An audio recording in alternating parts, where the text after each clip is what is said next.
we don't have to wait for a winner's interview. We have 33 joining us right now. 33, congratulations. It's been a really great start for you guys so far. And I want to know just from you, like, how does it feel? I know that you're boot camping, but how does it feel in the team environment at the moment?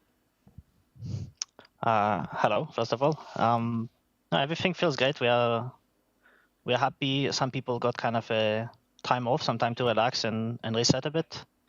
I'm here on the bootcamp with Snaking, but it feels it's a lot more relaxed when it's only two people. You don't have constantly like noisy conversations and people yelling, skitter yelling, and so we are just happy. We are kind of chilling, playing, and hopefully things will work out for us this season. Yeah, sounds good. I do have a question about your Doom. You know, we saw it come out last tour and it wasn't as successful. We've talked about it a little bit on the panel, but I want to know from your point of view, just what you changed and why it was more successful in these two games for you picking up Doom. I don't think anything really changed. I think my team was just noobs previous season. They were ruining, so I couldn't carry.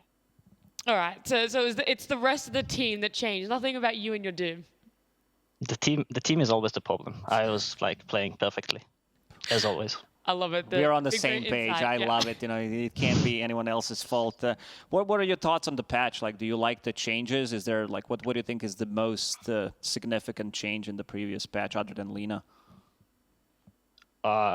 Change other than Lina. I'm trying to remember one. Maybe Ricky. I guess Ricky and Lina out of the game, which I enjoy. I mean, Ricky I haven't seen at all. Lina, some people are still playing.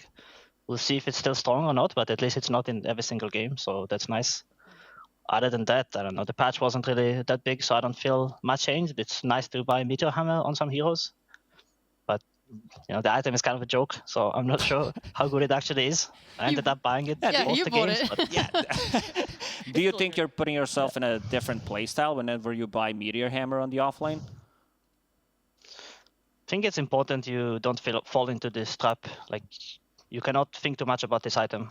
You need to still play as you would normally, and this item just helps you out a bit. But like, you cannot just completely transform your gameplay to just hammering towers and running around and trying to cast it in teamfights, because then you end up kind of ruining your game a lot. But it's just if you use the item for some nice stats and some boost early game, I think it's good, or at least it's decent. I want to try and dig a little deeper on the Doom real quick, if that's okay. I just wanted to ask, because these two games you were maxing Scorched Earth, and I was just curious if you think that that's like the better skill build to go now on Doom, or if you still think Devour max is like, you know, viable or like the main build. Actually, I did max Devour in the second game. Yeah. But usually I do max the Scorched Earth. I just feel like this spell scales way better. Like the fourth point gives you so much because it increases the damage and the duration. So like the way it scales is obviously like the damage increase per level is like higher and higher the more you level it.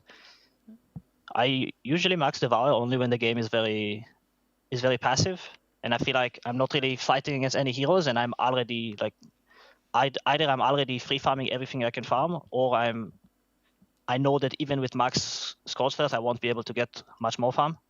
Then you are just kind of chilling. Like, it doesn't really contribute into fighting. It doesn't even make you farm faster, because if you have max in your Scorched Earth, you can push the waves faster and farm more jungle camps. But if you don't have access to enough camps, then the Devour max is pretty good. Makes sense. And as a pro player, you know, playing in like tier 1 Dota all the time, obviously you're insanely good at the game. What is your like process of getting better on an individual level? Like, you know, if you're spamming pubs, like in which ways are you looking to improve or learn from them? For me, I like spamming just like very limited number of heroes when I play pubs. Like, I would just choose like maybe 1 or 2 or 3 heroes and try to play as many games as possible only on those heroes. I feel like it helps you improve a lot faster, because after you play, let's say, 5 games in a row on Doom or 5 games in a row on Enigma, you focus a lot less on the micro things of the hero, like the mechanical aspects of the hero, and you get to think more about the game, because the micro things come very natural to you, because you just muscle memory. You just did it 5 games in a row. So I think, for me at least, that's a really good way to practice. Like, I think if you play the same hero 20 games in a row, if you manage to not get bored out of it, you will improve in Dota a lot more than just choosing a bunch of random heroes every game. Because then every game you're focused on how do I land this spell, what item do I need to buy. But if you only play one hero, all these things come automatically, and you only think about the state of the game. So for me, that's good, but I know there's people that it doesn't really work out for them. So it's kind of an individual thing. That's really insightful. Thank you. And one more from me would be, you guys as a team usually seem to find a lot of like new things, or you guys have different ideas. Like I see you guys spamming Wraith bands. How often do you guys tend to sort of find these little things? And like, does it become harder as time goes on? You know, when you're finding things, it's like, oh, there's not much more to glean from a patch. There's always new things that come out. Honestly, I'm not sure how it happens, but like at some point the same patch you think one item is really OP, and then 2 months later you're like, actually that build is trash. I don't know why I ever did that. Things just change that way.